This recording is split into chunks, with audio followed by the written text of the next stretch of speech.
Amen. Amen. Amen. Gloire à Jésus. Amen. Amen, amen. Merci Seigneur. Amen. Merci. Parce que le Saint-Esprit est là. Amen. Amen. Amen. Amen. Amen. Amen. Amen. Effectivement, c'est le jour de la Pentecôte. Ce jour-là, les apôtres étaient réunis dans la chambre haute, comme Jésus leur avait dit de rester dans la tente. Amen. Amen. De rester Amen. dans la tente parce qu'il a fait une promesse. Le Saint-Esprit viendra sur vous. La puissance du Saint-Esprit viendra. Le Saint-Esprit avait déjà été soufflé sur les apôtres. Mais il a dit ce jour-là, la puissance du Saint-Esprit viendra sur vous. Amen. Amen. Amen. J'ai un bruit en fond sonore. Je ne sais pas si c'est moi seul. Vous me recevez? Oui. Ah, là maintenant on a entendu. C'est bon? Oui. Oui, ok. Donc, je vais prier. Seigneur, merci pour ta grâce et ton amour en ce jour grand, glorieux, en ce jour de la puissance de l'Esprit Saint. Seigneur, sans laquelle, impossible, Seigneur, de faire ton œuvre, impossible de faire quoi que ce soit, parce que tu nous as dit que sans ton Esprit Saint, nous ne pouvons rien faire, Seigneur. En effet, sans lui, nous sommes vides. C'est lui qui nous comble de ta révélation, qui nous conduit et que tu nous as dit, qui nous enseignera toute la vérité. Il va nous rappeler tout ce que tu nous as dit. Et merci au Saint-Esprit d'être là parce que c'est notre meilleur ami, c'est notre conseiller, c'est notre consolateur. Merci au Saint-Esprit qui est là parce que c'est lui qui nous dirige alors que toute la gloire te revienne, Jésus-Christ. Pour cette belle promesse qui s'est accomplie, Seigneur, oui, éternel, et à partir de l'Esprit, Seigneur, nous pouvons marcher dans la vérité, dans la justice. Que toute la gloire te revienne au nom puissant de Jésus-Christ. Que l'Esprit nous enseigne encore ce matin, que l'onction de la prédication nous soit donnée afin que nous puissions donner, Seigneur, ce que tu auras toi-même voulu enseigner et que toute la gloire te revienne. Au nom de Jésus-Christ, Amen. Amen. Amen, amen, amen. Amen. Amen. Gloire à Jésus, amen. Amen. C'est le jour de la Pentecôte et c'est ce jour-là que l'Esprit est descendu, que Dieu a voulu que la puissance de l'Esprit se manifeste. Amen. Mais ce qui est intéressant, avant que je poursuive mon enseignement, qui parlera du Saint-Esprit, amen, parce que c'est mon 3e dimanche et bizarrement ça tombe sur, j'avais prévu justement de terminer par là, si Dieu fait grâce, sur le Saint-Esprit et ça tombe sur la Pentecôte, que toute la gloire revienne à Jésus-Christ. Amen. Mais ce que je veux souligner, c'est que Jésus a fait une promesse aux apôtres. Il a dit de ne pas s'éloigner de Jérusalem, d'attendre la promesse, d'attendre la venue de la puissance du Saint-Esprit. Amen. Et les apôtres ont obéi à cette parole de Jésus-Christ. Voyez-vous, les apôtres ne sont pas allés se balader. Ils ne sont pas retournés à leur ancienne occupation. Ils sont restés ensemble dans la chambre haute, dans le jeûne et dans la prière, attendant la promesse du Père, parce qu'ils savaient que ce que Dieu dit, il le fait. Amen. C'est ce qu'il faut retenir. Ce qui est très important, c'est l'obéissance à la voix de Dieu. Il leur a donné un lieu spécifique. Il dit, vous restez ici jusqu'à ce que vous recevez la puissance du Saint-Esprit. Vous restez là. Amen. Vous devez rester là. Vous devez rester là. Ça, c'est la parole de Dieu. Vous devez rester là. Si vous voulez recevoir la puissance, vous devez rester là. Il faut être en attente, enfant de Dieu. Il faut être en attente des promesses du Seigneur Jésus-Christ. Il faut avoir l'attitude de quelqu'un qui attend de recevoir quelque chose. Amen. Alléluia. Amen. Parce que eux, ils ont obéi et ils ont vu. Soyons de ces personnes-là qui attendent les promesses de Dieu. Parce que les promesses de Dieu sont oui et amen. Nous n'espérons pas souvent dans les promesses de Dieu. Même lorsque nous prions, nous ne nous attendons même pas à recevoir. Nous prions juste pour remplir les heures creuses. Alléluia. Mais je vais te dire que quand tu t'adresses à Dieu ou que quand Dieu s'adresse à toi, il faut s'attendre à recevoir ce qu'il dit. Parce que la puissance de la réalisation de la promesse de Dieu se trouve dans la parole qu'il a libérée lui-même. Reste dans l'attente, tu recevras la puissance du Saint-Esprit. Point. Tout le reste n'est qu'une question d'obéissance. Si tu célèbres le Saint-Esprit, il faut célébrer l'obéissance aussi des apôtres. Si les apôtres n'avaient pas écouté la voix de l'Esprit, la voix de Dieu, la voix de Jésus-Christ, peut-être que ça ne serait pas passé comme nous le célébrons aujourd'hui. L'obéissance vaut mieux que le sacrifice. Amen.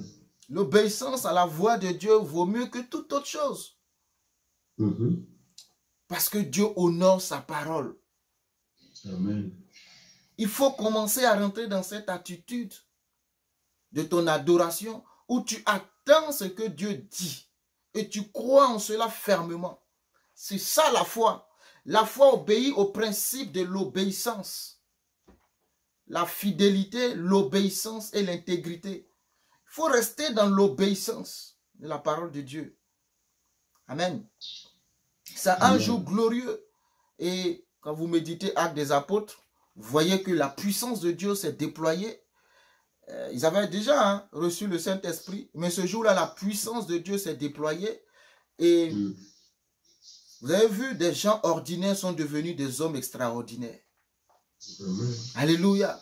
Des gens ordinaires sont devenus des hommes extraordinaires. Des gens qui n'avaient pas accès à certaines choses ce jour-là ont eu les projecteurs braqués sur eux. Tout le monde voulait savoir qui sont ces personnes-là. Ces personnes-là sont devenues pour eux comme des mystères. Pourquoi? Parce qu'il y a une puissance qui est descendue dans leur vie. Cette puissance, quand elle entre en toi, tu ne peux jamais être la même personne. Impossible. Le Saint-Esprit ne peut pas venir habiter ton cœur, habiter ta vie et tu demeures toujours la même aya. C'est pas possible. Comme Paul pouvait le dire, de quel baptême avez-vous été baptisé? Avez-vous entendu? Est-ce que vous avez reçu le baptême du Saint-Esprit? Ils ont rétorqué, nous n'avons même pas entendu parler d'un certain Saint-Esprit. Parce que quand Paul les a regardés, il a su que quelque chose n'avait pas changé dans leur vie. Amen. Parce que si le Saint-Esprit descend dans ta vie, quelque chose se passe forcément. Amen. Si le Saint-Esprit rentre dans ta vie, quelque chose se passera forcément. Le Saint-Esprit vient pour féconder. C'est un peu l'image de la sémence de l'homme qui tombe au bon moment sur la bonne terre. Forcément, quelque chose se passe. Grossesse de 9 mois. Alléluia.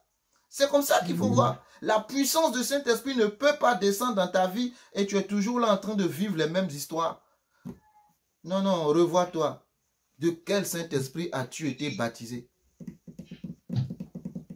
Parce qu'il faut que tu constates comment dire ça?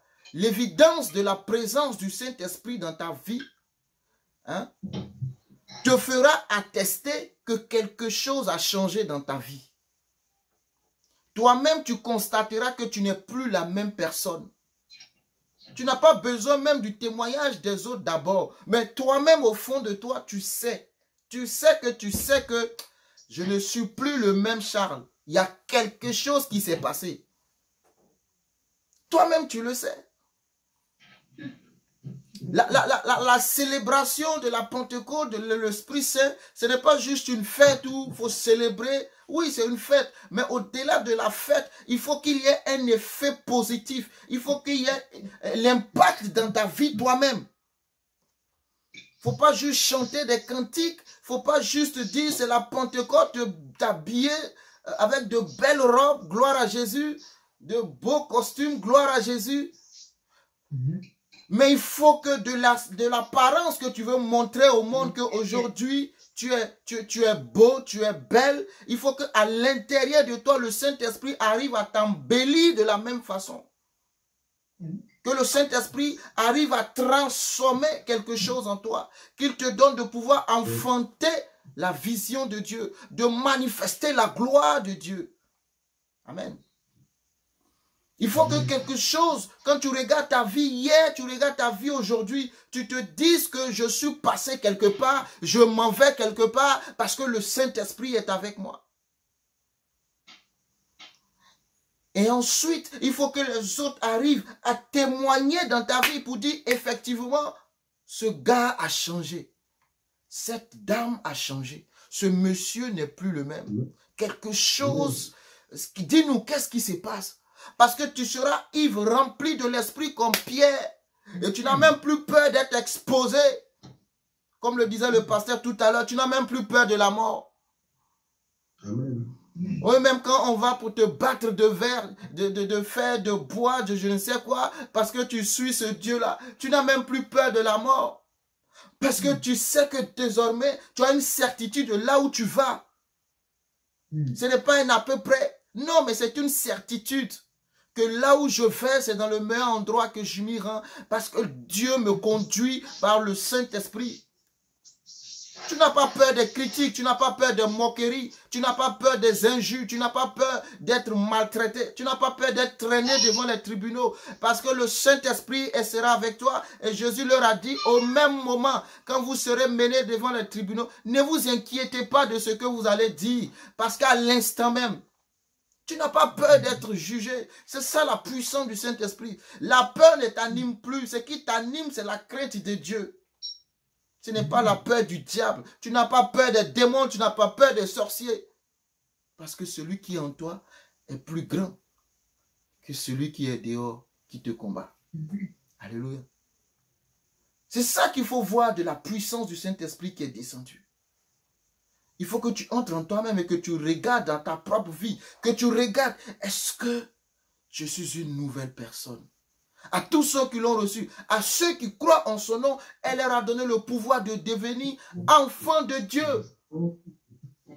C'est la puissance du Saint-Esprit qui vient te couvrir, comme cette puissance qui a couvert Marie, et Marie a enfanté Jésus. Si le Saint-Esprit te couvre, tu vas enfanter. Tu vas enfanter les projets de Dieu. Tu vas enfanter les plans et la destinée prophétique que Dieu a déposée dans ta vie.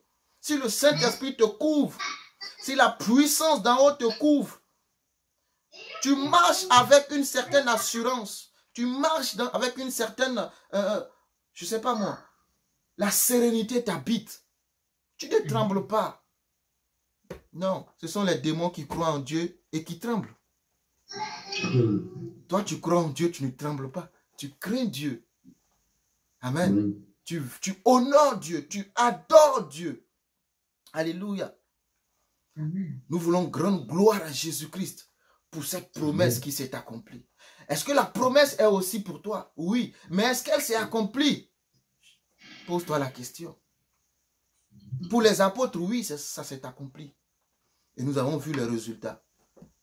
Dis-toi, est-ce que la promesse est accomplie pour moi aussi? Amen. Amen. Ah oui, il faut te poser cette question-là. Ce n'est pas parce que la puissance du Saint-Esprit est descendue ce jour-là. Ils n'ont pas tous reçu, hein. Sauf ceux qui étaient dans la chambre haute qui ont reçu la puissance du Saint-Esprit. La puissance est descendue, mais tout le monde ne l'a pas reçue. La preuve en est que ceux qui étaient à côté ont dit, ces gens-là sont ivres, ces gens-là ont bu. Parce qu'ils ont commencé à parler des langues, même leur langue. Hein? Ils ont commencé peut-être à parler le Mina. Alléluia. Alors qu'ils n'étaient pas du Togo. Ah mais oui, nous ramenons la puissance du Saint-Esprit, le parlant en langue Aribo, Shatabaya, Kata. Ça c'est beau. Mais le Saint-Esprit te donne de parler la langue des autres personnes que tu n'as même pas apprise à l'école. Le Saint-Esprit seulement ne se limite pas à l'ébroche, ketelebo, satabaya. Ça c'est joli. C'est pas que ça. Amen. Mais ça va au-delà. Parce que quand tu parles en cette langue, tu dis des mystères à Dieu que personne ne comprend. C'est beau. Mais en assemblée, ce n'est pas ce qu'il faut. Le parler en langue est fait pour toi et entre toi et ton Dieu dans votre, comment dire ça, votre intimité. Paul nous recommande que quand vous êtes en assemblée, ça ne sert à rien de l'ébroche kata parce que tout le monde raconte des choses que personne ne comprend. Une ou deux personnes au maximum. Et puis en plus qu'il y ait quelqu'un qui interprète. Aujourd'hui, nous faisons beaucoup de labras, katabo, shaka. Qui peut interpréter ce que je raconte ce matin? Personne. Vous voyez? Revenons à la parole de Dieu. Revenons à la parole de Dieu. Donc, tu parles. C'est ça la puissance du Saint-Esprit. Tu vis des choses. Alléluia. Que son nom soit béni. On reste. C'est toujours dans mon thème. Hein. Ne pense pas que je suis en dehors de mon thème. C'est toujours dans mon thème. Amen. Parce que la fois dernière, je vous ai parlé un peu du Réma, du Logos. Et je vous ai conclu en vous disant que la seule personne sur l'entité, qui est capable de te donner le Réma, c'est le Saint-Esprit. C'est le Saint-Esprit seul qui peut te donner le Réma. Nulle autre personne ne peut te donner le Réma à part le Saint-Esprit. C'est pas possible. J'ai expliqué le Logos. J'ai expliqué le Réma. Amen. Le Logos est éternel, est dans les cieux. Le Logos ne change pas. C'est la parole de Dieu qui demeure éternellement. Et Ésaïe 40, le verset 8 dit, l'herbe sèche, la fleur tombe, mais la parole de notre Dieu subsiste éternellement. Qu'est-ce qu'il dit? Ésaïe dit, l'herbe sèche, la fleur tombe, mais la parole de Dieu subsiste éternellement. Moi, il a ça, je vais passer. Je vais mourir. Si Jésus n'est pas venu, je vais partir. Cette parole que je suis en train de prêcher, quelqu'un d'autre la prêchera après moi. Alléluia. Les apôtres ont prêché. Nous célébrons la Pentecôte. Ça ne date pas d'aujourd'hui, la Pentecôte. Mais c'est parce qu'ils ont prêché la parole de Dieu que nous l'avons aujourd'hui. Donc la parole de Dieu demeure éternellement. La parole de Dieu a été éprouvée par le temps. Pendant le temps, la parole de Dieu a été soumise à l'épreuve du temps. Est-ce que... Mais elle existe encore aujourd'hui. Les hommes sont partis. Les grands hommes sont partis. Les grands prédicateurs sont partis. Amen. Des hommes de puissance sont partis. Des hommes même qui ont ressuscité des morts sont partis. Mais ils ne sont pas partis avec la parole. La parole est toujours restée. Alléluia. C'est ça le Logos de Dieu. Elle est éternelle, la parole. Elle subsiste dans les cieux. C'est le plan arrêté de Dieu. Et ça, personne ne peut modifier le cours. Ni tordre le cou. Jamais. Tu peux avoir ta doctrine. Tu peux croire à une certaine philosophie. Parce que enseigner la puissance de la parole de Dieu est différent de philosopher. Tu peux philosopher à partir d'une certaine doctrine. Amen. Mais la parole de Dieu est la même. Elle ne changera pas. Amen. Amen. Mais le Réma, qui est la révélation de Dieu, elle descend jusqu'à nous. Elle est personnelle. C'est cette parole que nous entendons. Amen. Quand nous méditons les Écritures. Donc, il s'agit bien du Réma que parle Paul dans Romains 10, 17. La foi vient de ce qu'on entend. Et ce qu'on entend vient de la parole de Christ. Alléluia. Amen. Ce qu'on entend vient de la parole de Jésus-Christ. Nous ne pouvons pas entendre le Réma si nous ne restons pas en communion avec le Saint-Esprit. Jésus d'ailleurs l'a dit, il vous enseignera toute la vérité. N'est-ce pas? Qui vous enseignera? Je n'ai pas noté la référence. Mais il a dit, il vous enseignera toute la vérité. Il vous rappellera tout ce que je vous ai dit. Donc toi qui as trop de mémoire, toi qui as un problème, je l'oublie toujours, je ne sais pas comment faire pour retenir. Est-ce que tu es en communion avec lui? Parce que la Bible dit qu'il va te rappeler tout. Toi qui reçois un enseignement aujourd'hui et 2 jours après, tu es incapable de le remettre, de le transmettre. Amen. Amen. Ton silence en dit long. Pose-toi la question. Parce qu'il doit t'enseigner. Toi qui ouvres la Bible, qui ne comprends rien, il doit t'enseigner. C'est le meilleur enseignant. Lui ne va pas te tromper avec des doctrines, des philosophies. Lui ne philosophe pas. Assieds-toi à ses pieds. C'est lui qui va te donner le réma. Dieu peut te donner le logos, la parole de Dieu. Amen. Ça, c'est le logos. Par exemple, tu peux ouvrir la Bible et tu tombes sur l'histoire de David. Quand David a été au moins, les Philistins ont entendu, ils sont venus pour faire la guerre à David. Et l'histoire se retrouve dans 2 Samuel chapitre 5. Et David consulta Dieu à partir du verset 19. La Bible dit, David consulta l'Éternel en disant, dois-je monter contre les Philistins? Première question. Deuxième question, les livreras-tu entre mes mains? Et l'Éternel dit à David, monte, car je livrerai les Philistins entre tes mains. Ça s'appelle le réma. Kabaka. Là, quand David monte, il monte avec une certitude. Il ne monte pas avec la peur. Il sait qu'il a la victoire. Mais comment il a eu cette victoire? Comment il a eu cette réponse favorable? C'est parce qu'il allait se mettre au pied de Dieu, qu'il a posé les bonnes questions à Dieu. David ne s'est pas levé pour dire, j'ai tué 10 000. Vous savez, on a célébré David à l'époque parce qu'il avait tué les femmes. On commençait à chanter. Saül a tué ses 1000. David a tué 10 000. Il a tranché la tête de Goliath. David n'a pas dit, ouais, je suis devenu Superman. À partir d'aujourd'hui, personne ne peut résister à David. Non, non, non. David n'a pas dit, j'ai maintenant une armée avec moi. Je suis super équipé. J'ai été tellement entraîné que je n'ai plus besoin de quiconque. Non.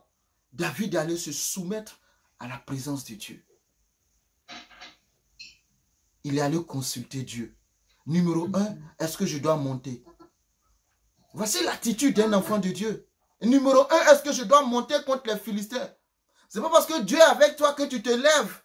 Je vais aller contre. Non. Si Dieu n'est pas dedans, tu vas prendre défaite. J'aime Moïse qui a dit à Dieu, si tu ne viens pas avec nous, je n'irai point. Amen. Non. Moi, j'aime ces hommes-là. Ah, ces hommes-là me plaisent trop. Ils sont pragmatiques parce qu'ils ont compris une chose, que ce n'est pas le fait de partir qui garantit le succès, mais le succès est garanti par la présence de Dieu qui est avec eux. Il dit, moi je ne monte pas Dieu. Pourquoi tu veux que je conduise le peuple alors que toi tu ne seras pas avec nous? Dis-moi Dieu, qui va nous donner la victoire devant? Dis-moi Dieu, qui va me donner la victoire si tu n'es pas avec moi Dieu? Moïse dit, non, je ne vais pas. C'est ton peuple. Si tu ne viens pas, je n'irai pas. David dit, est-ce que je dois monter contre les Philistins? Dieu dit oui. Il ne s'arrête pas là. C'est ça. Il ne s'arrête pas là. Il n'a pas dit, ah, Dieu m'a dit de partir. Dieu m'a dit de partir. Je m'en vais. Non, non, non, non. David a posé une autre question encore qui est très capitale. Est-ce que je vais gagner la guerre? Aide-nous, Seigneur. Est-ce que je vais remporter le contrat? Seigneur, dans cette offre, dans cet appel d'offre, est-ce que je dois aller soumettre mon dossier? Oui. Est-ce que je vais remporter? Oui. Donc, quand tu vas déposer ton dossier pour le projet, bon, toi, tu vois, tu as les mains dans la poche. Tu regardes les autres, ils ne comprennent pas. Tu souris. Oui, mais il a une certaine assurance. Quand tu viens pour défendre ta position, pour défendre ta société, tu souris parce que tu sais que c'est fait, c'est établi, c'est arrêté. Amen. Dieu dit à David, monte car je livrerai les Philistins entre tes mains. Monte David. Mais il a fallu que David aille se prosterner dans la présence de Dieu pour chercher le plan parfait de Dieu concernant cette guerre que les Philistins ont décidé de mener contre lui. Alléluia. Amen. Amen. Quand vous entendez le réma, c'est beaucoup plus que aller lire. Maintenant, toi, tu peux prendre cette histoire de David pour dire, j'ai lu, c'est dans la Bible. Il m'a dit, monte contre les Philistins, il me donnera la victoire. Écoute, la bataille de David, ce n'est pas ta bataille. Je parle à quelqu'un. Tu peux lire ça pour dire, David est parti dire à Dieu, demander à Dieu, est-ce que je dois monter? Il m'a dit oui. Est-ce que je vais gagner? Il m'a dit oui. Et David est parti. Donc moi aussi, je me lève. Non. Tu dois avoir ta révélation. Elle est personnelle. Elle est écrite, cette histoire, pour t'inspirer comment un enfant de Dieu marche avec Dieu. Mais dans ta situation, la révélation est personnelle. Là, c'est une guerre physique. Là, ce n'est pas une guerre spirituelle. Hein. À l'époque, c'était plus des guerres physiques. Qui, même si c'était spirituel dans le fond, mais c'est des choses qui se manifestaient. Alors qu'aujourd'hui, la Bible dit, vous n'avez pas à lutter contre la chair et le sang. Vous avez à lutter contre les principautés, les dominations, ceux qui ont pouvoir. Maintenant, pour avoir la victoire, Jésus t'a dit, je te donne la victoire. C'est comme s'il t'avait dit, monte. Maintenant, il faut qu'il te donne les stratégies de cette victoire. Les stratégies pour rentrer dans ton règne. Il y a un bruit, je ne sais pas si vous pouvez couper nos enfants parce que ça dérange.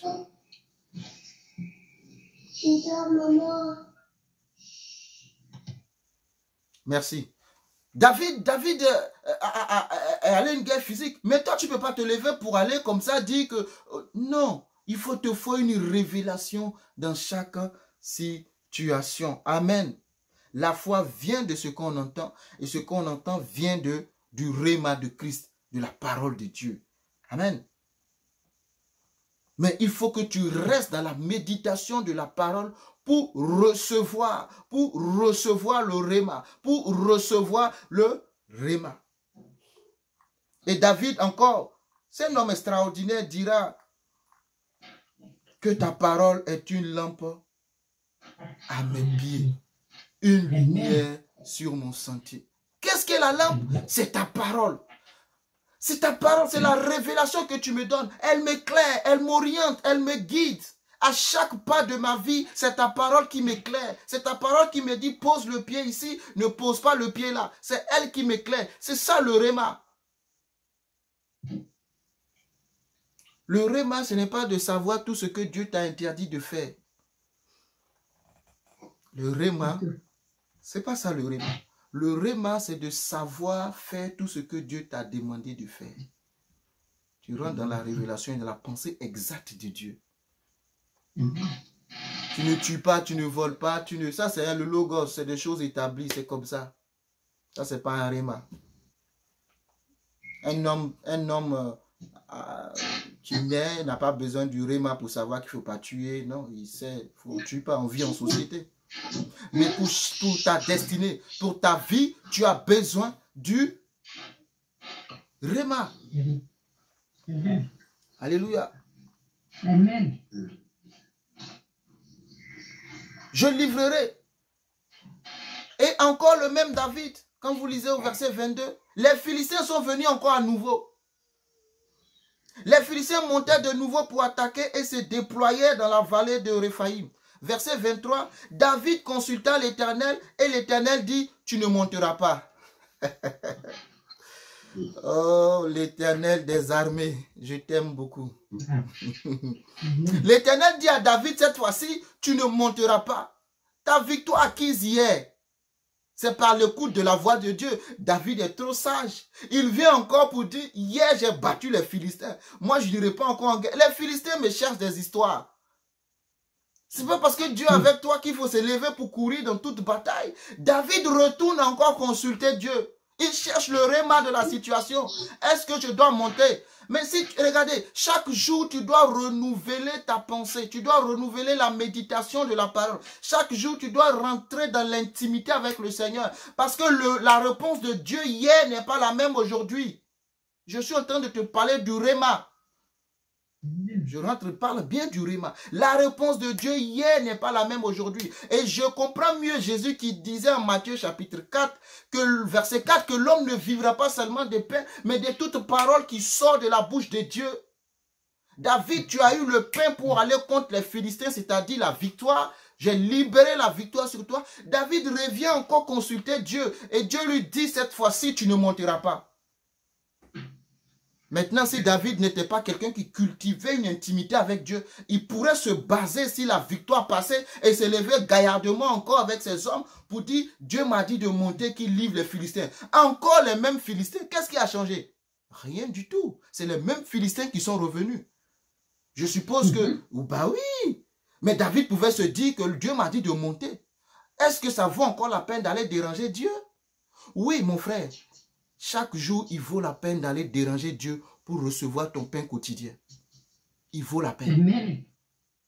Ça vaut la peine d'aller déranger Dieu pour recevoir ton pain quotidien. Ce qu'il t'a dit hier, je précise encore, je suis dans la révélation, pas dans le logos. Ce qu'il t'a dit hier, c'est pas ceux qui te disent oui aujourd'hui. Il a dit à David, oui, monte. Oui, je te livre les Philistins.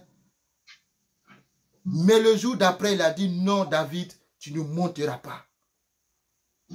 Amen. Tu ne monteras pas. Amen.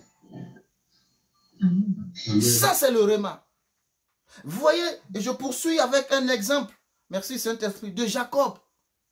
Jacob est l'un des enfants de Isaac, hein, le jumeau de Ésaü. Quand il y a eu l'usurpation, la tromperie de Jacob, organisée avec sa mère, sinon sa mère qui organise cette histoire, et que Jacob, se sentant menacé, je ne sais pas ce que Ésaü lui a dit, mais tout de suite, Jacob a compris que sa vie risque d'être en danger, parce que là, tu m'as volé ma bénédiction. Je pense que nos rapports vont plus être les mêmes, oui, parce que quand on parle de bénédiction, on s'entre-déchire, même quand nous sommes des frères. Amen. On sort du même ventre, mais quand il s'agit d'un héritage, on ne se laisse pas faire. Il y a d'autres qui sont amenés dans la tombe, il y a d'autres qui sont tués, il y a d'autres qui sont... Oui, quand il s'agit d'héritage, l'homme est prêt à bouffer l'homme. L'homme est prêt à détruire son prochain, parce que là, il s'agit d'un héritage. Alléluia. Et Ésaü, je ne sais pas quel sentiment l'animait, je ne sais, mais Jacob a su, et sa mère qui le savait dit, mon fils, écoute, c'est mieux que tu couches chez Laban ton oncle, parce que désormais dans cette maison, ça sera compliqué. Jacob se lève, la Bible dit, en Genèse, vous pouvez lire, Jacob dit, je suis parti avec un bâton. Il n'avait rien, un seul bâton. Mais quand Jacob revient pour croiser Ésaü, Jacob lui-même dira, je suis devenu deux groupes. Amen. Vous savez pourquoi Jacob est arrivé à cette dimension de la bénédiction? Vous pensez que c'est un hasard? Nous, on pense que la bénédiction, la réussite, c'est un hasard qui tombe du ciel comme ça. Jacob est parti travailler. Il a vu une belle femme. Il a été motivé par Rachel. Il dit, je veux cette dernière. Son oncle Laban lui dit, travaille mon fils, je te donnerai. Travaille 7 ans. Le petit jeune homme, Jacob, se met à travailler, à s'occuper des brebis, à des boucs, des animaux de son oncle Laban. Après 7 ans, il se rend compte que Laban reste Laban. La tromperie des hommes. Ah oui, le trompeur trompé. Oui, oui, c'est ce qui est arrivé. Et le monsieur, il dit, je te donne ma fille Rachel, la belle, parce que la beauté l'a tellement séduite. Cette femme gracieuse, il se dit, waouh, il me la faut. Il est prêt à tout pour elle. Mais cette nuit-là, comment il s'arrange aussi pour ne pas savoir? Après 7 ans avec une famille. Lui aussi. Hein. Il se lève, il se retrouve avec Léa. Il va voir son oncle Laban, il dit, qu'est-ce que tu m'as fait? Qu'est-ce que tu m'as fait? Tu m'as trahi. Quelle trahison? Après 7 ans, tu m'as promis, Rachel. Après 7 ans, combien de fois on t'a trahi? On t'a trompé dans ta vie. On t'a promis des monts et merveilles, mais ce sont des cacahuètes qu'on t'a donné à la fin. Ça, c'est l'homme. Tu fais confiance à un homme, vas-y. Ta vie ne sera que ruine. Vas-y, fais confiance à un homme. C'est son propre oncle. Hein? Je ne parle pas de quelqu'un, un Philistin. Hein? Je parle de son propre oncle. Frère de sa mère. Alléluia. Laban. Mais le monsieur ne se décourage pas. Qu'est-ce que tu veux? Il dit, je vais te donner Rachel si tu travailles encore 7 ans. Il dit, ok, je vais travailler 7 ans. Le monsieur se met à bosser encore. Et cette fois-ci, il a Rachel. Il travaille pendant 14 ans. Là, Jacob dira que par ma présence, Dieu a multiplié tes biens. Dieu a multiplié ta bénédiction. Il y a des personnes, quand ils rentrent dans ta vie, tu sens un changement parce qu'ils portent une bénédiction divine. Tout ce qui touche prospère. Mais Jacob se retrouve avec 4 femmes. Vous connaissez l'histoire? le temps me fait défaut pour vous la lire. Jacob se retrouve avec 4 femmes, avec 11 enfants. Et 4 femmes, 11 enfants, il n'a rien qui lui appartient. Tout ce qu'il a, c'est pour son oncle. Travailler avec la famille, c'est ça souvent. J'ai la même famille. Mais Jacob est trop intelligent. Il va voir son oncle. Il dit, mais oncle, je ne comprends pas. Ça fait maintenant 14 ans que j'ai bossé dur avec toi. Tu n'es même pas fichu de me donner un salaire. Chaque fois que tu me promets quelque chose, tu le changes. Mais moi, j'ai 4 femmes, j'ai 11 enfants. Tu penses que comment je vais les nourrir? Parce que toi, tu as tes enfants. L'héritage, c'est pour tes enfants. Et moi, j'aurai quoi finalement? Jacob dira que pendant un jour, Dieu se révèle à lui. Et au Saint-Esprit, est-ce que je l'ai noté? Enfin, c'est très important, je vais utiliser cette partie. Dans Genèse chapitre 30, verset 17. Oui, j'ai noté. Genèse 30, je vais te lire ça. C'est trop important pour moi. Amen. Je te parle du Réma. Comprenons les plans de Dieu dans nos vies par la révélation. Genèse chapitre 30, verset 37. Verset 37. Qui peut me prêter sa voix? Si tu trouves. Genèse 37.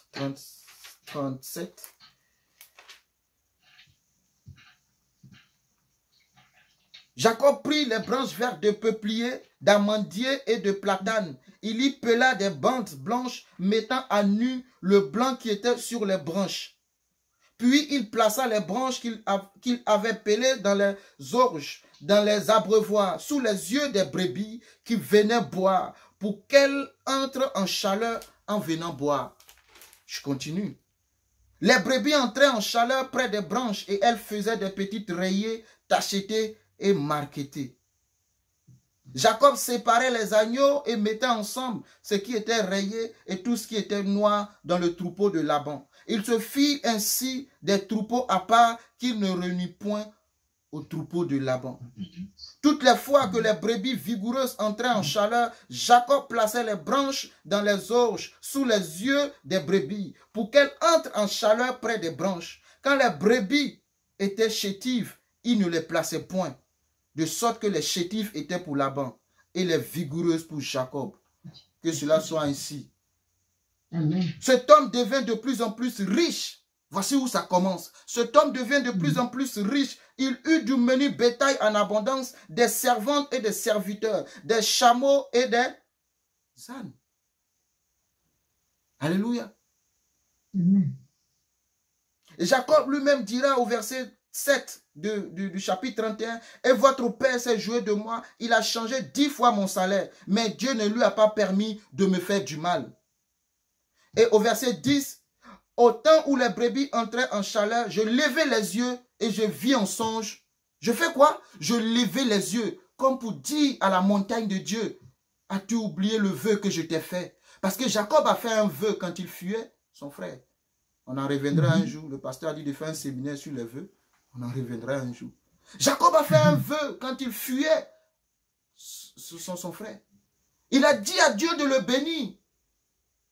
Donc, il lève les yeux pour dire, Dieu, est-ce que tu as oublié le vœu que je t'ai fait? En ce moment, Jacob n'avait pas une relation vraiment poussée, intime avec Dieu. Il connaissait Dieu, le Dieu de son père, son grand-père Abraham, le Dieu de son père Isaac. Chaque fois qu'il parlait de l'Éternel, c'est comme ça qu'il disait.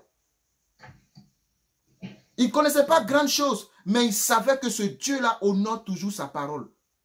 Amen. Il fait un vœu. Donc il dit, je levai les yeux et je vis en songe que les boucs qui couvraient les brebis étaient rayés, tachetés et marquetés. Au verset 11, et l'ange de Dieu me dit en songe, Jacob, je répondis, me voici. Et il dit, lève les yeux et regarde. Tous les boucs qui couvrent les brebis sont rayés, tachetés et marquetés. Car j'ai vu tout ce que te fait Laban. Je suis le Dieu de Bethel. Verset 13. Hein. Je suis le Dieu de Bethel où tu as moins un monument, où tu m'as fait un vœu. Maintenant, lève-toi, sors de ce pays et retourne au pays de ta naissance. Le vœu qu'il a fait, Dieu vient dire, mon fils, je tiens toujours ce vœu-là.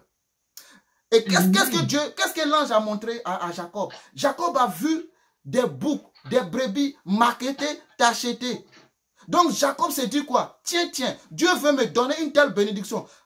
Vous savez, Jacob aurait pu quitter la maison de Laban les mains vides, sans rien recevoir. Mais il a eu la révélation. C'est ça le réma.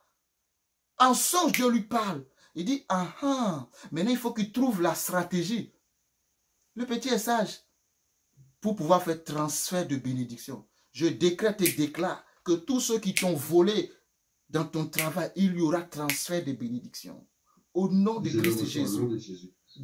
Tous ceux qui ont volé tes contrats, qui t'ont pillé, il y aura transfert de bénédiction. Tu as travaillé sans rien recevoir, mais tu n'iras pas les mains vides. Il est parti avec un bâton. Je décrète et je déclare, parce que tu rentres dans l'intimité avec Dieu, que tu restes au pied pour le réma. Dieu te donnera la révélation pour que tu ne sors pas les mains nues. Au nom de Jésus-Christ. Dieu lui a dit pendant 14 ans, il n'a rien dit. Mais quand lui-même s'est rappelé que j'ai fait un vœu à Dieu, il lève les yeux. Mon secours vient de l'Éternel qui a fait les cieux et la terre. Mon oncle a déjoué. Mon oncle s'est déjoué de moi pendant toutes ces années, 14 ans. Au total, Jacob a fait 20 ans chez son oncle, mais n'est pas sorti les mains vides. Il a fallu la révélation pour que l'histoire change. Je vous invite à lire. Son histoire a changé. Dieu a fait un transfert. Désormais, toutes les brebis qui sortaient, je l'ai lu, les chétifs c'était pour Laban.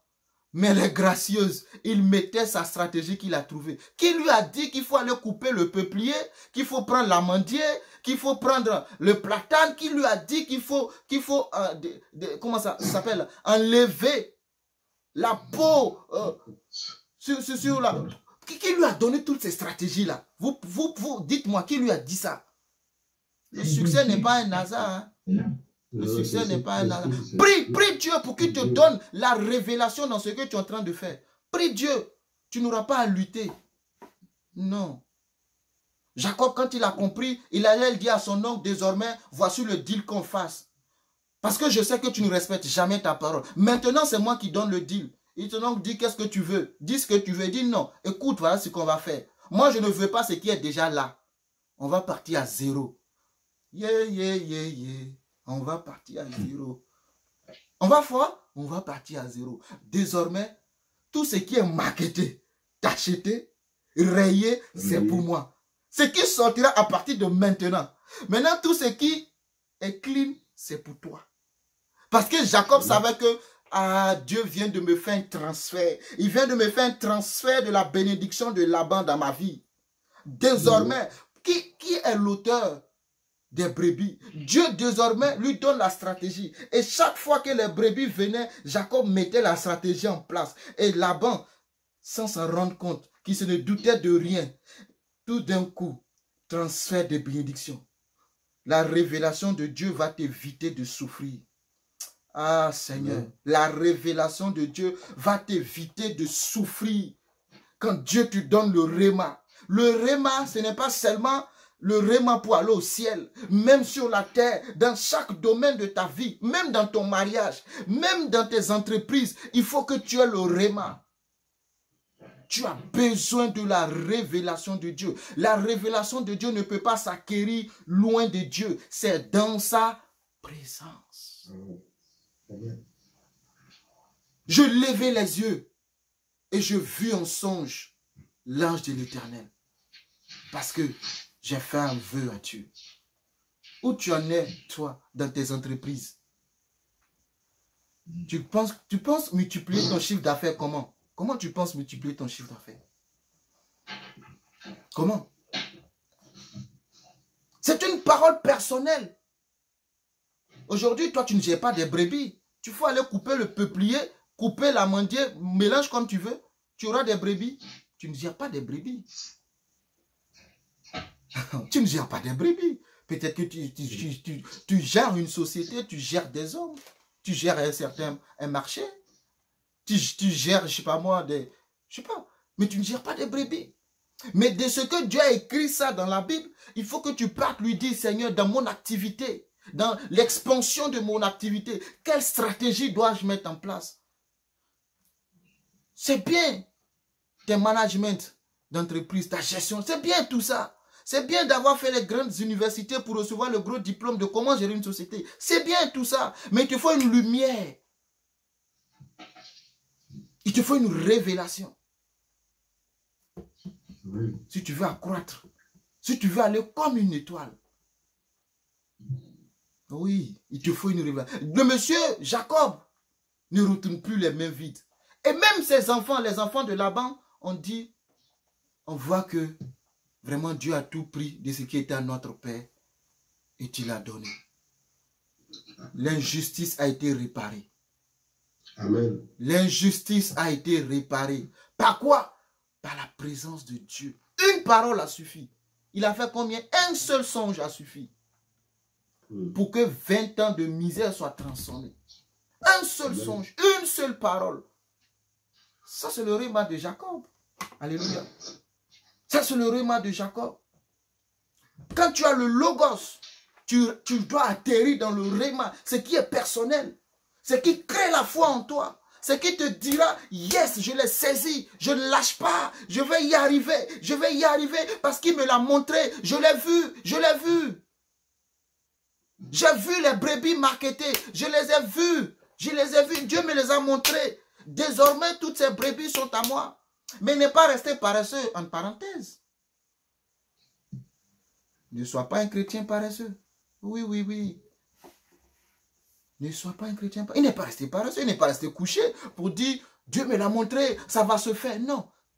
La Bible dit qu'ils ont mis 3 jours de marche entre les enfants de Laban et Jacob. Il n'est pas resté là. Il a souffert, il dit dans le froid, dans la chaleur. Même les brebis qui étaient volées de nuit, de jour, Laban me demandait des comptes. J'ai été honnête dans la gestion de ses affaires. Reste honnête dans la gestion de ce qu'on t'a confié. Je te garantis que ce que Dieu a prévu pour toi arrivera. Ne méprise pas ce qu'on t'a donné comme... Même si on ne te traite pas comme cela se devait, toi, reste fidèle à ce qu'on t'a confié. Jésus dira que celui qui est fidèle dans les moindres choses, je lui confierai des grandes. Ne méprise pas, même si c'est 2 brebis qui t'a donné, c'est 2 boucs qui t'a donné, c'est 2 béliers qui t'a donné. Gère-les comme si tu gérais 10 000 brebis. Amen. S'il t'a donné un seul marché, ne dis pas que c'est un marché. Ne méprise pas ce qu'il t'a donné, mais gère-le avec fidélité. Jacob a géré les brebis de Laban. Dans la fraîcheur, dans la chaleur, dans la neige. Il a tout fait pour qu'il y ait la multiplication du côté de Laban. Mais l'injustice a été réparée. Il est le Dieu qui répare l'injustice. Dieu n'aime pas un Dieu injuste. Et vous savez, Dieu aurait pu dire à Jacob, ce message-là, continuons. Dieu aurait pu dire à Jacob, tu as été trompeur. C'est bien fait pour toi. Dieu n'est pas un homme. Dieu ne regarde pas nos erreurs quand il veut nous bénir. Est-ce que je parle à quelqu'un? Dieu ne regarde pas nos erreurs quand il veut nous bénir. Dieu s'est basé sur quoi? Le vœu. Il ne s'est pas basé sur le fait que oui, avec ta maman, vous avez trompé Esaü et aujourd'hui c'est normal, Jacob. Nous, les hommes, on parle comme ça. Écoute, Charles, c'est normal ce qui t'arrive. Tu as oublié ce que tu as fait à ton oncle. C'est normal. C'est normal, Omer. Ce que tu as fait, c'est normal, Omer. Tu as sémé, tu vas récolter. Tata Louise, c'est normal ce que tu vis. Tu as maltraité l'enfant d'autrui. Tu as oublié? Tu as oublié ça, Tata Louise? Oh, c'est normal, Yako. Oui, Dieu n'est pas comme ça. Il s'est basé sur une seule chose, le vœu. Quand il fuyait, il a fait un vœu à Dieu. Il dit, je suis le Dieu de Bethel. J'aime Jésus-Christ. Jésus-Christ est infaillible dans sa parole. Alléluia. Non, non, non. Dieu, quand il veut te bénir, comme disait mon pasteur, il porte des lunettes il prend les lunettes, il met dans le sang de Jésus, pasteur Georges Amwako, hein, je l'écoutais, c'est hier, il porte des lunettes, et les lunettes, il le met dans le sang de Jésus, et il porte les lunettes, donc il ne te voit plus comme les hommes te voient. Il n'a jamais dit, mais Jacob, pourquoi tu as fait ça? Dieu n'est pas là pour te rappeler seulement le souvenir de ton iniquité. Dieu, moi j'ai compris que Dieu se base sur ce qui construit et non sur ce qui détruit. Nous les hommes, nous nous basons sur ce qui détruit. Mais Dieu se base sur ce qui construit, sur ce qui aide, sur ce qui amène à avancer. Alléluia.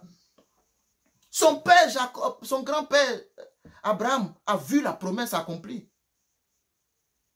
Même si ça a pris du temps, Isaac est né. Du logos dans lequel il marchait, il est rentré dans le réma. Jusqu'à aller offrir son fils. Pensez que si tu n'as pas une révélation de Dieu, tu peux aller dire que sur la montagne de Dieu, l'Éternel se pouvoira lui-même. Waouh.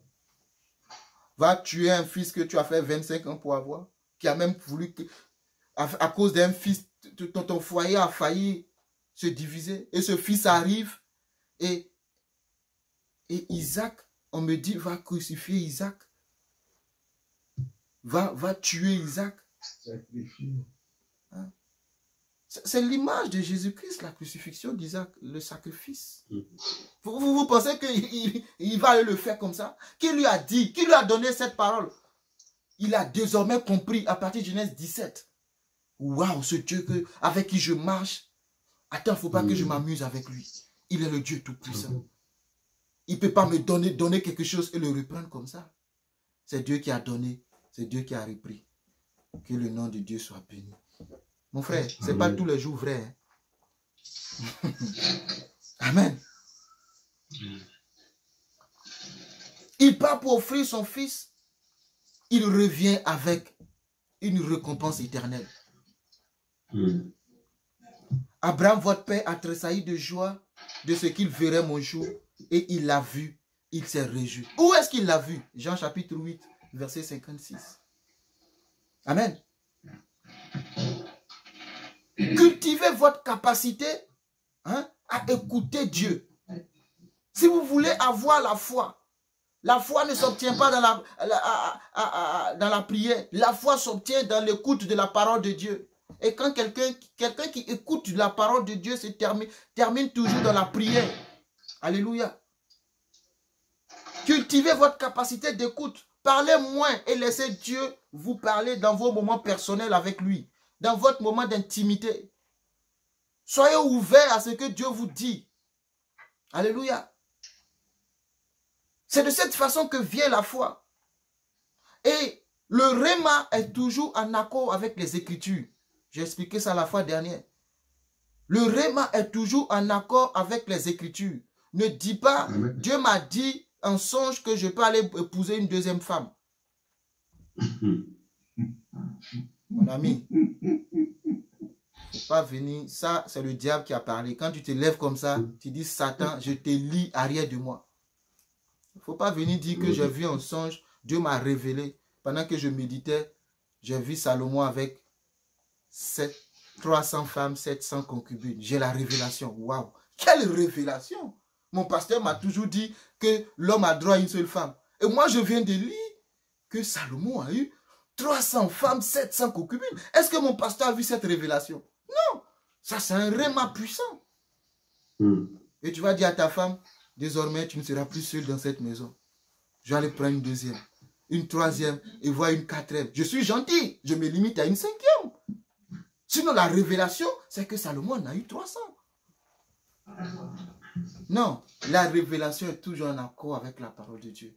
Et sur ce qui a été écrit dans la Bible n'est pas la volonté parfaite de Dieu. Je vais parler des actes que les hommes ont posés dans la Bible, n'est pas la volonté parfaite de Dieu. Mais c'est pour nous servir. Amen. C'est une sagesse pour nous dire, le monsieur a eu 300 femmes, 700 concubines, le monsieur, son cœur n'était plus entier à Dieu. Et le même monsieur est venu écrire les proverbes pour nous enseigner la sagesse. Il a compris que l'histoire de 300 femmes, 700 concubines, ça mène nulle part que dans la tombe. Oui, la destruction. Donc, derrière l'histoire, c'est pas le réma que tu dois recevoir, c'est pas j'aurai 300 femmes. Toi, tu es seul, tu te plains, je peux prendre 2, 3. Non, non, non. C'est pas ça. Derrière l'histoire, c'est que, mon ami, sauce graine, c'est sauce graine. Sauce arachide, c'est sauce arachide. Quelqu'un me suit? Tu comprends ce que je dis? Hein? McDo de Paris avec McDo de Washington, y a-t-il une différence? Je ne sais pas.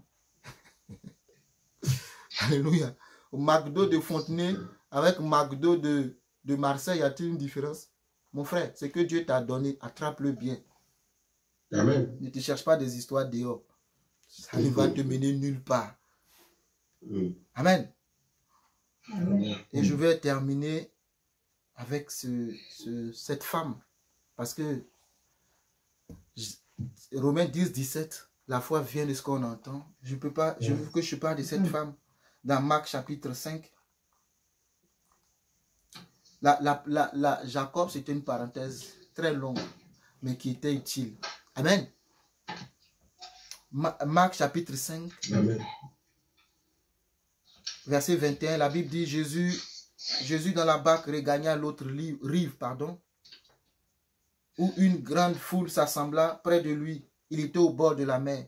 Alors vint un des chefs de la synagogue nommé Jairus, qui, l'ayant aperçu, se jeta à ses pieds et lui adressa cette instante prière.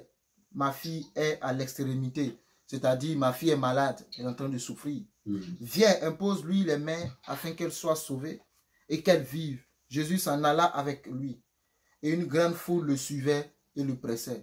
Verset 25. Or, il y avait une femme atteinte d'une perte de sang depuis 12 ans. Elle avait beaucoup souffert entre les mains de plusieurs maladies. Elle avait dépensé tout son argent, tout ce qu'elle avait, tout ce qu'elle possédait, et elle n'avait éprouvé aucun soulagement. Mais était allée plutôt en empirant. Verset 27. Tu peux souligner si c'est ta Bible. Ayant entendu parler de Jésus, elle vint dans la foule par derrière et toucha son vêtement. Car elle disait, si je puis seulement toucher ses vêtements, je serai guérie. Au même instant, la perte de sang s'arrêta et elle sentit dans son corps qu'elle était guérie de son mal. Jésus connut aussitôt en lui-même qu'une force ici en grec, le mot utilisé c'est une puissance, était sortie de lui. Et se retournant au milieu de la foule, il dit, qui a touché mes vêtements?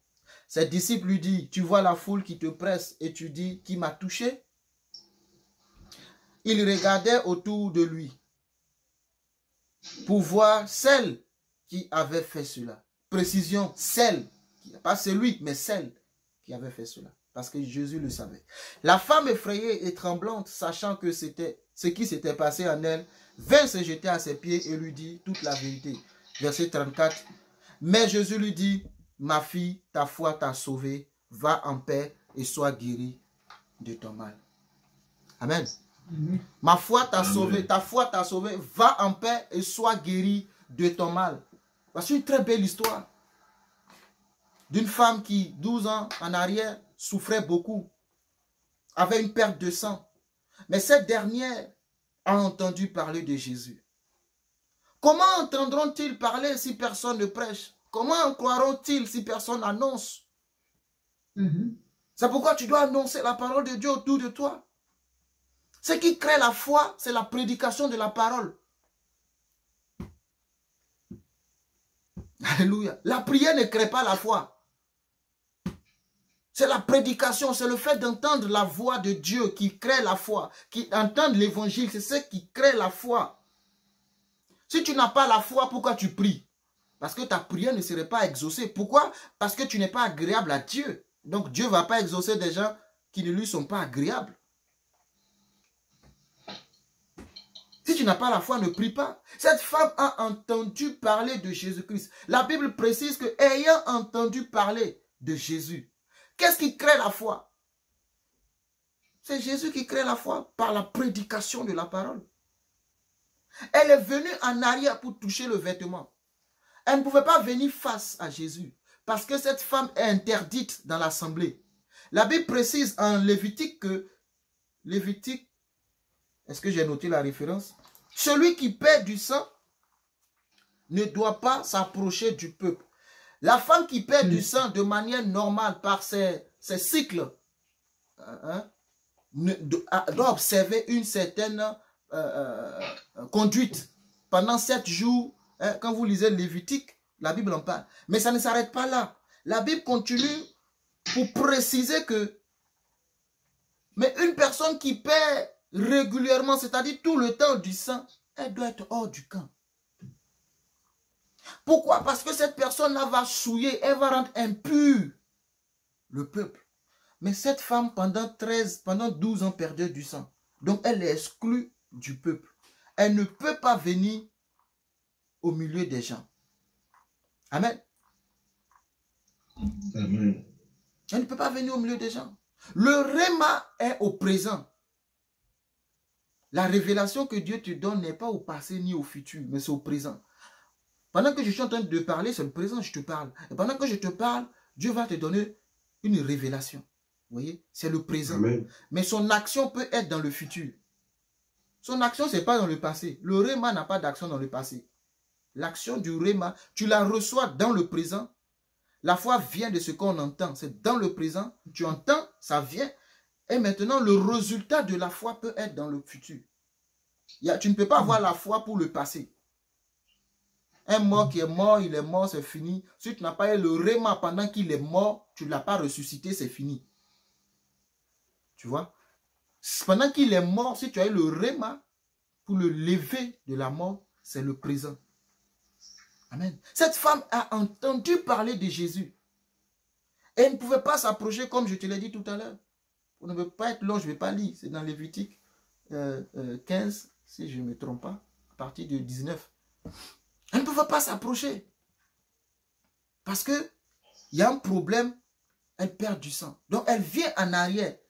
Elle touche le bord. Elle se dit, si je touche seulement le vêtement. Mais comment elle a entendu parler de Jésus? C'est ce qui a créé la foi en elle. Et le fait qu'elle ait entendu parler de Jésus, ça a créé la foi. Elle a bravé les obstacles, l'interdit.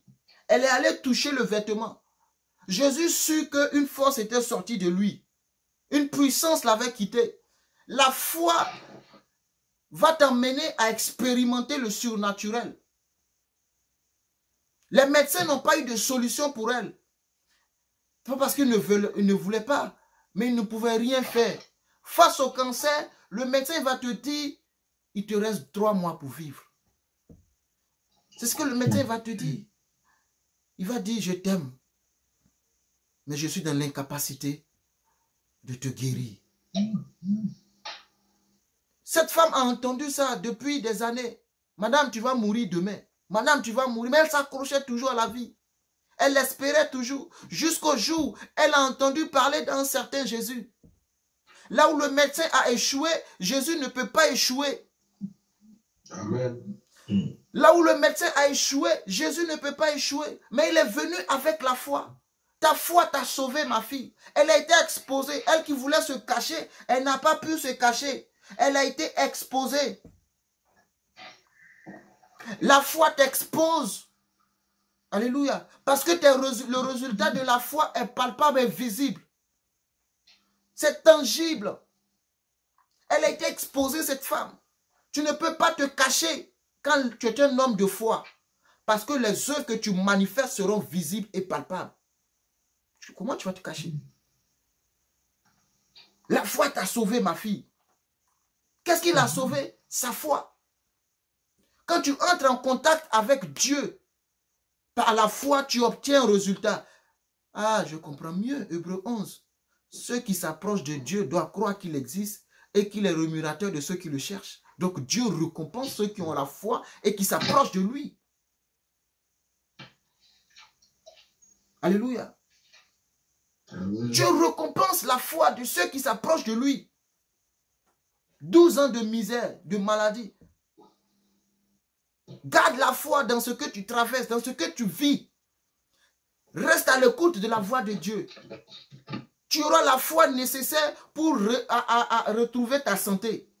C'est le cancer, Dieu guérit le cancer. C'est le sida, Dieu guérit le sida. Amen. Diabète. C'est le diabète. Dieu guérit le diabète. Quelle est la maladie de ton corps? Tu as des problèmes, Dieu guérit. Quand il descend le Saint-Esprit, les aveugles voient, les paralytiques marchent, les sourds entendent. Alléluia. Quel est le mal de ta vie? Dieu guérit cela. Dieu va guérir le mal de ta vie au nom de Jésus. Si tu gardes la foi en lui.